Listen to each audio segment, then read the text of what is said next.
जय श्री कृष्ण साथियों। महाभारत का युद्ध समाप्त हुआ और भगवान श्री कृष्ण द्वारकापुरी वापस लौटे। पटरानी रुक्मणी उनके निकट आई और कहा, हे कृष्ण, मेरे मन में एक बात खटक रही है जो आपको बताकर उसका समाधान करना चाहती हूँ। श्री कृष्ण के संकेत पर उन्होंने पूछा कि महादानी कर्ण का ऐसा अंत क्यों हुआ। एक श्रेष्ठ मित्र, महापराक्रमी और महादानेश्वर, फिर भी ऐसा क्या दोष था उसका जिसने स्वयं की माता कुंती को भी अर्जुन के सिवा किसी अन्य पांडव को न मारने का वचन दिया था। अपने कवच और कुंडल जानते हुए भी ब्राह्मण वेशधारी इंद्र को दान में दे दिए थे। ऐसे महान दानदाता ने अपने किस कर्म का फल भोगा। तब श्री कृष्ण ने उनके प्रश्न में निहित उनकी शंका के समाधान हेतु बताया कि हे महारानी, वैसे तो दुर्योधन का अधर्म में जिसने भी साथ दिया वो सब पाप के भागी बन गए और उन्हें उनके कर्मों का फल मिलना ही था।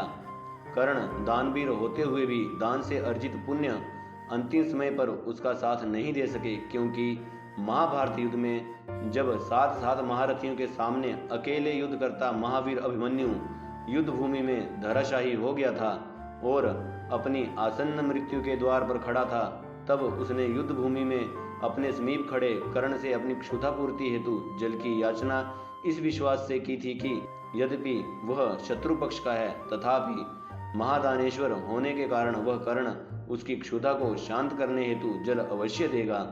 किंतु उसके पास मीठा पेयजल होने के बाद भी मात्र इसलिए कि ऐसा करने से उसका प्रिय मित्र दुर्योधन रुष्ट हो जाएगा, कर्ण ने उस मृत्यु द्वार पर खड़े याचक की याचना की अवहेलना की थी और युद्ध भूमि में उस बालक को अपने सूखे कंठ के लिए प्राण त्यागने पड़े।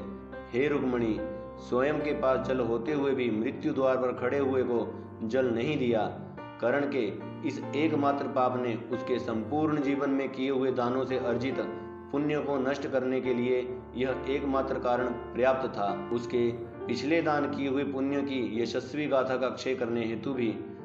और काल की गति देखिए, उसी जल के स्रोत में उत्पन्न कीचड़ में कर्ण के रथ का पहिया धंस जाता है और उस महारथी, महादानी और महापराक्रमी कर्ण के अंत का उसकी मृत्यु का कारण बन जाता है।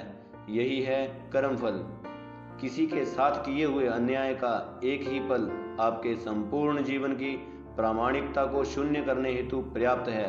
ध्यान दें, हम में से प्रत्येक को अपने किए हुए कर्मों का फल यहीं इसी जीवन में इस पृथ्वी पर अवश्य भोगना पड़ता है। किसी की भावना और विश्वास को तोड़ना सबसे बड़ा पाप है, विशेषकर ऐसे व्यक्ति का जिसने आप पर आंख मूंद कर विश्वास किया हो। जय श्री कृष्ण।